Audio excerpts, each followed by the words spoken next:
기부왕으로 알려진 억만장자 척핀이라는 분이 있습니다. 올해 89세이고요. 면세점으로 돈을 많이 버신 분입니다. 한국전쟁에도 통신병으로 참전한 이력이 있습니다. 이분에 대해서 이번 주에 기사가 많이 실렸습니다. 이분은 그가 생전에 80억 달러, 우리나라 돈으로 하면 얼마나 될까요? 어쨌든 9억이 넘는 액수를 기부했습니다. 이번 주에 이분의 기부가 다 마무리되고 또 이분의 재단이 해체됐기 때문에 이번 주에 기사가 많이 나온 것 같습니다. 신문에 제대로 실려 있지 않은 내용들을 보면 이렇습니다. 이분은 기부를 하면서 너무 기쁘다 이렇게 표현하셨습니다. 전 재산을 기부하고 남은 것이 거의 없음에도 불구하고 정말 기쁘고 행복하다 이렇게 표현을 하셨습니다. 이분은 기부라는 것이 사망한 뒤에 혹은 노년에 하는 것이 아니라 계속해서 하는 것임을 가르쳐 주셨습니다. 지난 40년 동안 계속해서 기부가 이루어졌습니다. 기부는 돈을 많이 번 뒤에 하는 것이 아니라 돈을 벌기 시작하면서 꾸준히 하는 것이 기부인 것을 알려주셨습니다.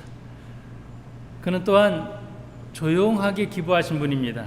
일명 기부계의 제임스 본드 이렇게 알려지기도 했습니다. 기부한 것이 알려지지 않기를 원했고요. 이분은 겉으로 드러난 것이 구두쇠다 혹은 직원들에게 이면지를 쓰도록 했고요. 또 소송이 있을 때 변호사비를 그렇게 깎으려고 하셨던 분입니다. 경제인 모임에서도 계산하지 않으려고 또 일찍 자리를 뜬 사람으로도 알려진 분입니다. 이분에 대한 평가가 언론에서 이렇게 되었습니다. 돈 많고 잔인하고 결단력 있는 갑부. 그런데 1997년에 면세점 매각하면서 법정 분쟁에 휩싸이게 됐습니다. 그러면서 그의 회계 장부가 언론에 공개되고 미국이 발칵 뒤집혔습니다.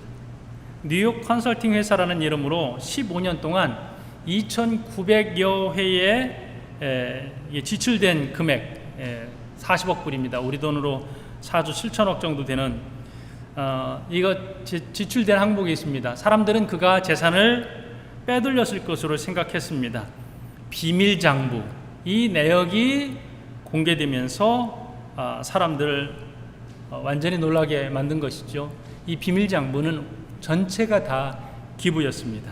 모교인 코넬대를 비롯해서 교육, 과학, 인권단체, 의료 발전을 위한 기부, 베트남, 아프리카 할 것 없이 이분은 정말로 많은 기부를 하시면서 사셨던 것입니다.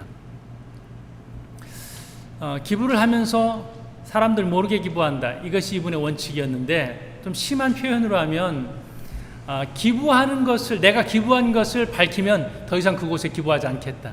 이렇게 하신 분이기도 합니다. 이분의 시계는 25달러짜리 플라스틱 시계였고요. 버스를 타고 다녔고요. 비행기를 탈 때도 이코노미만 이용했습니다. 지금까지도 임대주택에서 사신 분. 이분이 이렇게 말합니다. 돈은 매력적이지만 그 누구도 한꺼번에 2켤레의 신발을 신을 수 없다. 부는 다른 사람을 돕는 데 써야 한다. 사람들이 저에게 행복이 무엇이냐고 자꾸 묻는데 저는 다른 사람을 도울 때 행복하고 다른 사람을 돕지 못할 때 불행합니다. 좀 멋진 분이십니다. 이런 이야기를 들으면서 저 여러분이 남의 이야기처럼 듣지 않았으면 좋겠습니다. 지금 당장 우리가 실천할 수 있는 것들이 참 많이 있을 것이에요. 또 자녀들에게 어렸을 때부터 엄마 아빠는 이렇게 기부를 하고 있어. 엄마 아빠는 이렇게 다른 사람을 위해서 구제를 하고 있어. 너희들도 함께 참여했으면 좋겠다. 이런 부분들을 나누면 참 좋겠습니다. 자녀들이 기부나 구제나 선한 일을 하는 것을 가르쳐도 좋겠고요. 또 엄마 아빠가 이미 하고 있는 부분이 있다면 또 자녀들에게는 알려줘도 좋을 것 같습니다. 환경운동도 같이 참여할 수 있을 것이고요. 특별히 코로나 시대에는 우리가 의미 있는 일들을 더 많이 찾을 수 있는 것 같습니다. 많은 분들의 대화가 혹은 가정에서의 대화가 어떻게 하면 돈을 많이 벌 수 있는지, 어떻게 하면 돈을 절약할 수 있는지, 여기에 초점이 맞춰져 있는 것 같습니다. 우리 방향을 좀 바꿔서 어떻게 하면 돈을 잘 쓸 수 있는지, 어떻게 하면 세상을 더 아름답게 할 수 있는지, 어떻게 하면 사람을 더 살릴 수 있는지, 여기에 대화의 초점이 맞춰지면 얼마나 더 아름다울까 생각해 봅니다.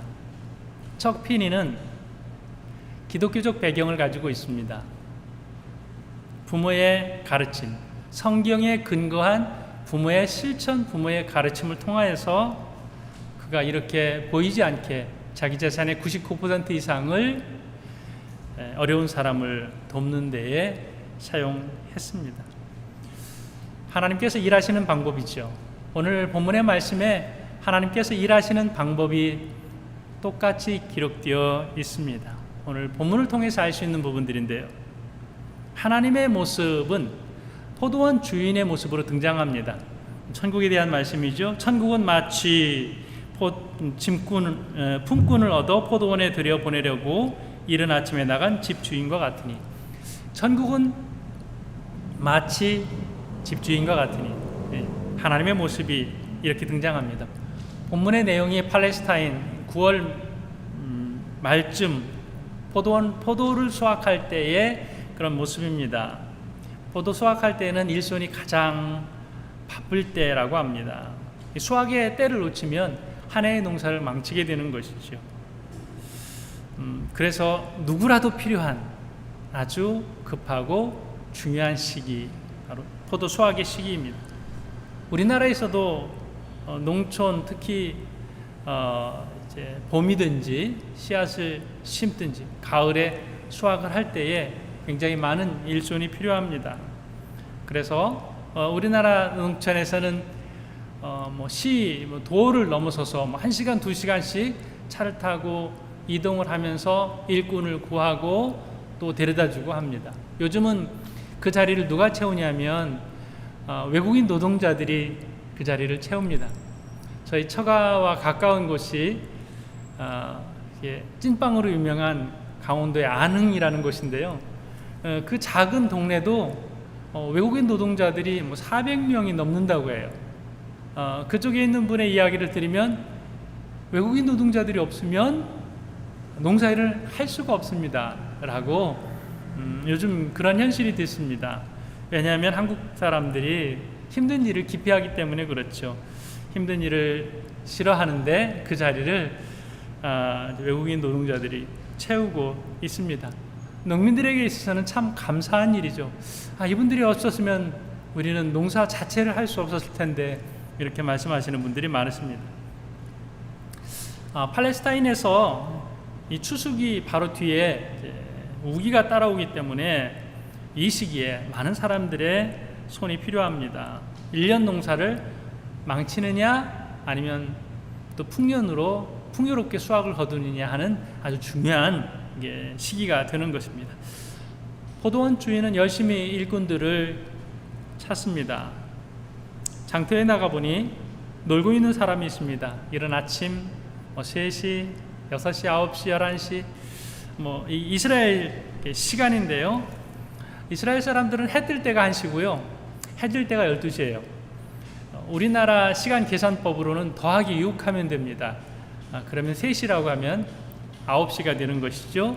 오늘 여기에 11시가 나오는데 이때는 오후 5시 이렇게 됩니다. 해가 6시에 진다면 1시간 정도 일하게 되는 것입니다.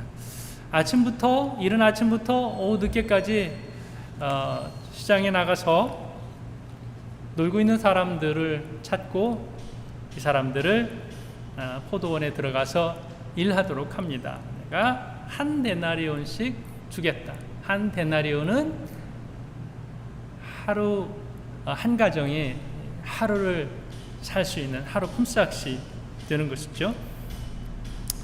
오늘 이 말씀을 통해서 어디에 우리가 초점을 맞춰야 하냐면 주인의 뜻에 초점을 맞춥니다. 주인은 왜 이렇게 했느냐라고 하는 거예요. 주인의 뜻이 어디에 있냐. 그 중에 하나는요, 지나간 시간에 얽매이지 않기를 바라는 마음이 있습니다.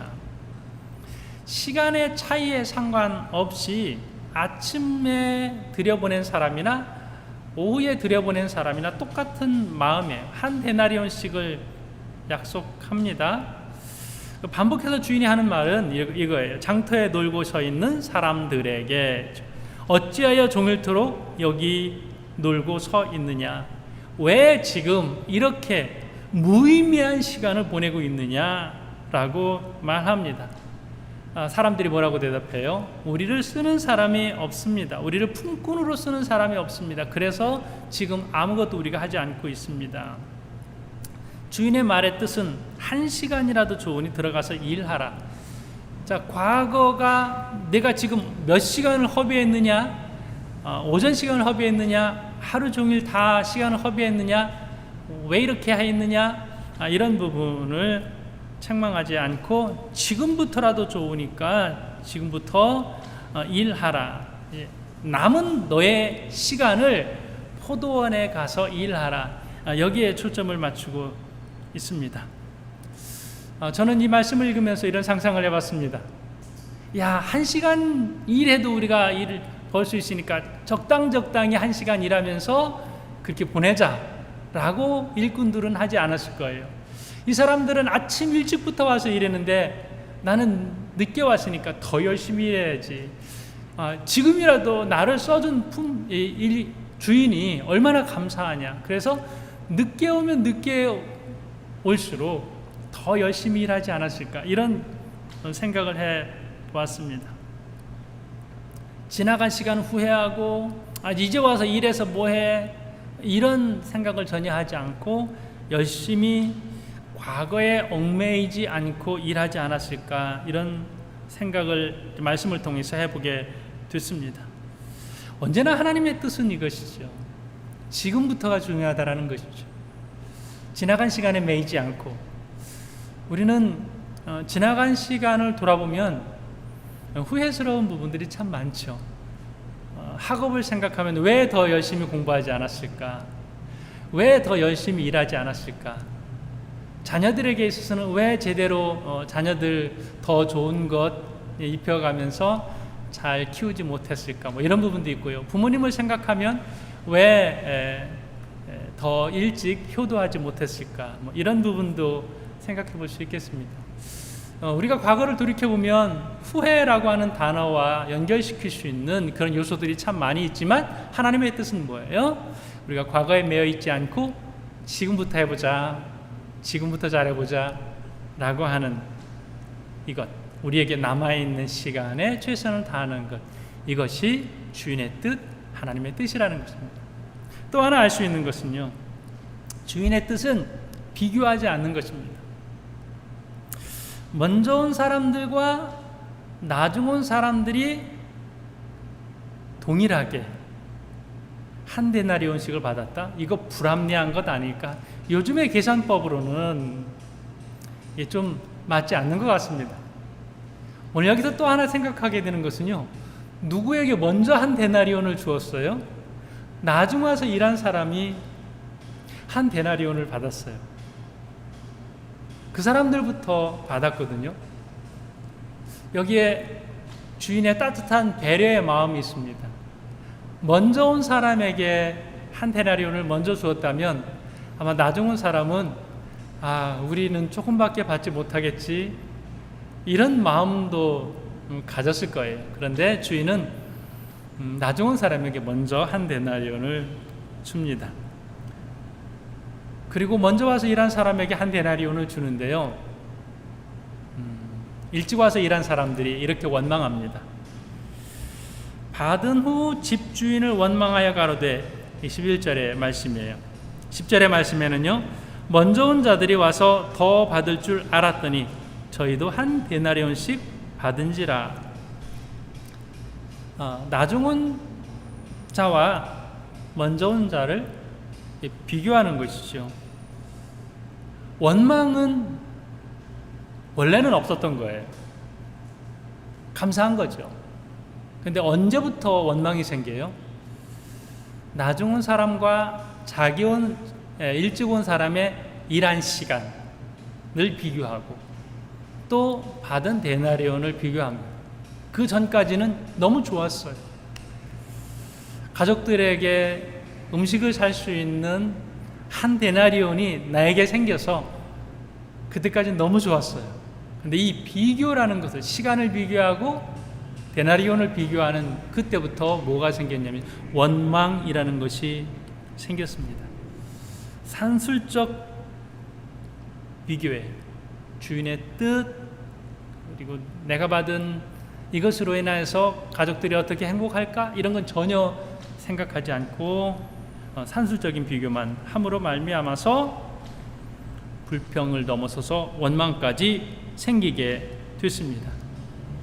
그리고 보니까 내가 일한 것이 고통입니다.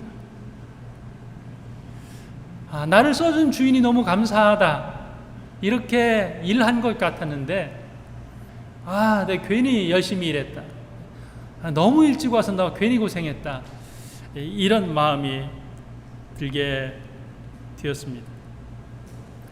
혹시 여러분에게는 불평이 없습니까? 여러분은 지난 한 주간 원망하지는 않았습니까? 만약 불평이 속에서부터 올라왔다면 한번 가만히 생각해 보십시오. 내가 비교하지는 않았는가? 비교가 시작되면서 원망이 시작되게 된 것입니다. 그때까지는 행복했는데 누군가의 정보를 듣고 누군가의 소식을 듣고 그때까지는 괜찮았는데 SNS를 이렇게 보다가 누군가가 갑자기 등장한 뒤부터 왠지 나는 불행하고 불평이 시작될 수도 있습니다. 오늘 여기에서 비교하면서 생긴 불행이 그와 마찬가지입니다. 우리가 무엇을 비교할 수 있을까요? 누군가와의 외모 혹은 재산적인 상황들 비교하고 또 나중으로 해서 얼마나 쌓아두었는지 배운 것에 대한 학식에 대한 비교도 있을 것이고요. 또 어떤 사람은 먹는 것도 비교하더라고요. 누구는 뭐 먹고 나는 뭐 먹고 먹는 것도 비교하고 또 놀러 간 것도 비교하고 이 사람들은 얼마나 여유가 있어서 이렇게 놀러 다니고 참 이 사람 좋아 보인다. 그때까지는 나의 자녀들도 행복해 보였고 나도 감사했는데 SNS를 통한 비교가 시작되면서 나는 뭐 하는 것인가 원망이 싹 튼다면 스탑하시고 하나님의 마음을 헤아리실 수 있기를 바랍니다. 이미 하나님께서는 우리가 헤아릴 수 없을 정도로 놀라운 은혜와 축복을 주셨어요. 독특하게 주셨어요. 나에게만 주신 은혜가 있거든요. 그런 부분들은 잘 우리가 살피지 못합니다. 자, 조금 더 다른 표현으로 하면 남과 비교했더니 남과 똑같다. 그러면 편안해하는 분들이 많아요. 남과 비교했을 때 똑같다. 여러분, 이거는요 불행이에요. 행복이 아니에요. 사람들이 많이 나는 불행해. 왜요? 남과 똑같지 않아서. 반대로 생각해야 되거든요. 그리스도인이라면 남과 똑같다? 이건 별로 좋지 않은 거예요. 남과 달라야 되거든요. 현대의 불행은요 획일화를 향한 불행이에요. 획일화의 불행. 다 비슷비슷한 옷을 입고 다 비슷비슷한 음식을 먹고 다 비슷비슷하게 놀러 다니고 나는 그래 이제 남과 똑같아졌어. 이게 오히려 하나님의 뜻이 아니거든요. 좀 뭔가 내가 너에게 준 독특한 그러한 삶을 살고 있느냐? 나는 너를 창조적으로 만들었다는 거예요.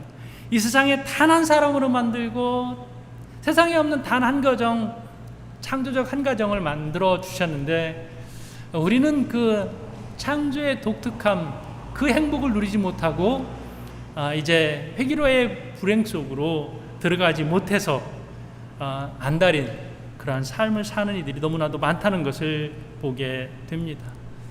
여러분, 행복을 모방하려고 하지 마십시오. 소유를 모방하려고 하지 마십시오. 즐기는 것을 모방하려고 하지 마십시오. 하나님께서 내게 주신 그 고유한 행복을 찾을 수 있는 그런 은혜가 오늘 저와 여러분에게 있어야 할 줄로 믿습니다. 이렇게 비교하지 않으면 행복이 시작되는 것이죠. 하나님께서 내게 주신 나만의 인생의 다양성의 다양성의 아름다움을 발견하게 되는 것입니다. 그것을 발견하면서 감사하고, 그것을 발견하면서 즐거워하고, 또 그렇게 보다 보면 참 독특한 내 자녀의 모습을 보면서 감사할 수 있거든요. 제가 지난주에 내 주위에는 왜 이상한 사람이 많을까? 물론 그 부분에 있어서 죄, 악 이런 요소들은 제해야 될 것입니다. 우리가 조금만 더 긍정적으로 적용을 한다면 약간 좀 다른 부분들, 나쁜 부분은 멈춰야 되지만 조금 다른 부분들은 인정해주고, 그럴 수 있어 이렇게 인정해주고, 또 나 스스로의 독특함도 내가 인정하면 좋을 것 같습니다. 나는 왜 다른 사람들처럼 똑같지가 않지? 라고 나를 힘들게 하지 않고, 나를 독특하게 만들어주신 하나님 앞에, 나를 특별하게 만들어주신 하나님 앞에 감사하면서 나의 특별함을 인정하고, 또 다른 사람의 특별함도 인정하는 그러한 삶이면 좋겠습니다. 이것이 주인의 뜻이고 하나님의 뜻이다. 우리가 받아들여야 될 것입니다. 또 한 가지는 주인의 뜻이 일꾼들이 감사하는 거예요. 원망하지 않아야 된다는 것은 반대로 감사하다는 것이거든요. 11절의 말씀은 뭐예요? 원망하여 이르되, 이렇게 되어 있습니다. 이 원망이 내가 정당한 대가를 받지 못해서의 원망이 아니라 상대방이 덜 일하고 나와 똑같은 대우를 받아서 원망이 생긴 것입니다. 여기에서 원망하는 사람들의 뜻은 뭐냐면 다른 사람은 덜 받아야 한다는 거예요. 여러분, 당시 팔레스타인에서는요, 한 가족이 하루를 살려면 모든 가족에게 한 데나리온이 필요했습니다. 저 사람은 덜 일했으니까 덜 받아야 합니다 라고 하는 것은 그 가정은 굶는 거거든요. 넉넉하게 음식을 공급받을 수 없는 거거든요. 그러면 그 가정에 고통이 되는 것이에요. 그 가정이 고통이 있든 말든 일한 대로 받아야지, 적게 일했으니까 적게 받아야지, 이런 논리로 가는 것입니다. 감사가 없는 것이죠. 우리가 오늘 함께 읽은 출애굽기 말씀에 비슷한 뜻이 담겨져 있습니다. 감사가 없고 원망이 있습니다. 이스라엘 백성들에게 감사가 없습니다. 광야길에 들어섰을 때에 먹을 것이 없죠. 저는 이 말씀을 보면서 출애굽기에서 이스라엘 백성들이 먹을 것이 없습니다 라고 원망할 때 이 시간이 그렇게 길지 않았을 것 같습니다. 먹을 것이 부족한 시간이 그렇게 길지 않았을 거예요. 이스라엘 백성들에게는 아직 어떤 감동이 남아 있어야 하냐면요, 출애굽에 대한 감동이 있었어야 했어요. 그리고 홍해를 지났습니다. 홍해를 지나서 그들이 구원을 받았고, 또 애굽의 군사들은 다 물에 수장됐습니다. 이 감격이 아직까지 뜨겁게 남아 있어야 했는데 그것은 금방 잊어버렸어요. 오직 하나, 무엇이 남아 있냐면요, 배고프다는 거예요. 이 배고픔에 대한 원망만 있습니다. 원망을 하지 말고 기도를 했어야 되는데 이스라엘 백성들은 그렇게 하지 않았습니다. 출애굽기 16장 12절의 말씀을 보니 내가 이스라엘 자손의 원망함을 들었노라. 출애굽기 16장에 원망이라는 단어가 7번 등장해요. 아주 놀랍습니다. 이렇게 내가 들었노라, 하나님께서 만나와 메추라기를 주실 때까지 이스라엘 백성들의 원망이 이렇게 자주 등장합니다. 좀 아쉬움이 있습니다. 이 말씀을 읽으면서 내가 너희의 기도를 들었노라 이렇게 말씀하면 얼마나 좋았을까. 그런데 이 말씀이 기록되어져 있지 않고 원망을 들었다라고 말씀이 기록되어져 있습니다. 우리는 하나님 앞에 원망하기보다는 기도했으면 좋겠습니다. 기도는 감사를 담아서 하나님께 구하는 것입니다. 그런데 이스라엘 백성들은 감사하면서 기도하지 않고 무작정 원망했습니다. 물론 이 원망에 대한 부분도 하나님께서 들어주셨는데요. 오늘 우리가 원망을 멈추었다면 이제 감사할 수 있어야 할 것입니다.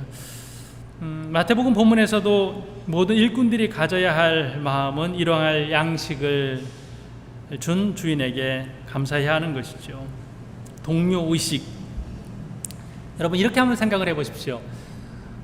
거기에서 일하는 일꾼들이 나중에 온 일꾼들이 그냥 모르는 사람들이 아니라 내 자녀였다고 생각해 보십시오. 내 가족이었다고, 너무 잘 됐다고, 이제라도 와서 일할 수 있는 게 얼마나 좋으냐고, 나중에 한 데나리온 받았을 때 원망하지 않았을 거예요.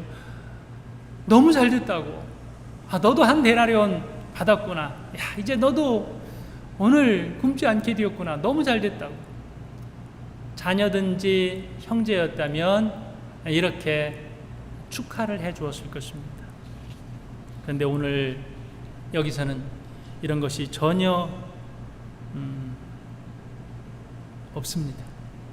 어쩌면 함께 시장에서 그렇게 빈둥빈둥 놀던 사람이 나중에 와서 한 데나리온을 받았을 텐데 그런 동료의식, 또 감사의 마음, 이런 거 전혀 없이 오직 상대방이 더 받은 것에 대한 이러한 불평만 가득 있습니다. 갑자기 계산을 하면서 욕심이 생겼고 오직 하나죠. 나는 더 받아야 된다. 그게 안 되면 저 사람은 덜 받아야 된다. 이렇게 됩니다. 우리는 살아가면서 신앙생활을 해가면서 형제의식을 가져야 합니다. 우리의 이웃이 형제죠. 필리핀에 함께 사는 이들도 형제고, 또 필리핀에 어렵게 사는 이들도 형제입니다. 그들이 잘 살 수 있도록, 아프지 않을 수 있도록, 배고프지 않을 수 있도록 우리 기도하고 함께 협력하는 부분들은 우리에게 꼭 필요한 부분이 되겠습니다.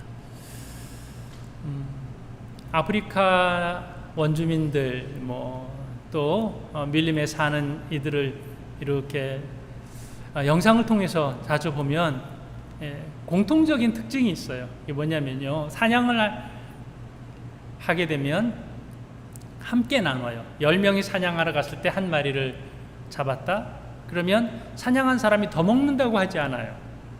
먼저 먹는다고도 하지 않아요. 이건 내가 잡았으니까 내 거다. 그런 자기 욕심, 자기 소유에 대한 개념이 없습니다. 함께 먹는 것이죠. 그리고 집에 있는 아이들이나 여인들을 위한 목도 꼭 챙겨 놓습니다. 그들과 함께 해야 된다라고 하는 것이죠. 어떤 소유의 개념, 쌓아놓는다고 하는 부분 없이 공동으로 이렇게 함께 나눠야 된다라고 하는 것이 그냥 당연한 거예요. 그런 것을 왜 당신이 잡았으니까, 왜 당신이 더 많이 소유하지 않습니까? 이런 개념들은요, 아예 없이 이제 이것은 함께 잡은 것이고 함께 나누는 것이고, 또 그래서 함께 즐거운 것이죠. 나누면서 얼마나 즐겁게 춤을 추면서 행복해하는 그런 모습들이 보이는지 모릅니다. 어느덧 우리는 많이 쌓아놓는 것이 좋은 것이라는 잘못된 계산법에 익숙한 시대를 살아가고 있습니다. 일을 적게 했으니까 적게 받는 것이 당연하고, 나는 일을 더 했으니까 더 많이 가져야 한다는 것이 익숙한 그런 시대에 우리가 살아가고 있습니다. 그리스도인이라면 세상적인 계산법을 내려놓고 하나님의 계산법으로 그렇게 살아야 합니다. 누가 형제인지, 또 형제를 어떻게 도와야 하는지, 어떻게 나눠야 하는지, 하나님은 어떻게 우리가 살아가기를 원하시고, 또 하나님은 우리가 어떻게 나누기를 원하시는지, 하나님의 마음을 헤아려서 살아가는 사람들이 그리스도인이지, 세상 사람들처럼 똑같은 계산법으로, 똑같이 그렇게 욕심법으로, 똑같이 시기법으로 이렇게 휩싸인다면 우리가 진정한 그리스도인이라고 할 수 없을 것입니다. 코로나19를 통하여서 하나님은 온 세상을 멈추게 하셨습니다. 사람들이 쌓아놓는 것을 멈추게 하시고 일용할 양식을 가지고 감사하며 살게 하셨습니다. 여러분, 지금은 어떻게 하고 있습니까? 많이 쌓아놓은 사람도 또 물질이 적은 분도 하루하루를 살아가지 않습니까? 아침, 점심, 저녁 가정 안에서 밖으로 나가서 외식하지 않고 가정 안에서 일용할 양식을 감사하면서 오늘 우리가 하루를 살아간 거 너무 감사하다, 이러한 마음으로 살아가고 있지 않습니까? 하나님께서 코로나19를 통하여서 이동을 멈추게 하시고 남의 것을 빼앗는 것을 멈추게 하셨습니다. 오늘 하루 나와 내 가정이 건강한 것을 감사하며 살도록 하셨습니다. 이게 하나님의 뜻입니다. 하나님께서는 출애굽한 이스라엘 백성들에게 일용할 양식을 주셨습니다. 저녁에는 만나를 주셨고 저녁에는 고기를 주셨고 아침에는 만나를 주셨습니다. 출애굽기 16장 13절에 보니까요, 저녁에는 메추라기가 와서 진에 덮이고 아침에는 이슬이 진 주위에 있더니, 14절에 그 이슬이 마른 후에 광야 지면에 작고 둥글며 서리 같은 것이 있는지라. 자, 이것은요, 이스라엘 백성들이 사냥한 거 아니에요. 농사 지은 거 아니에요. 하나님이 그냥 주신 거예요. 값 없이 주신 거예요.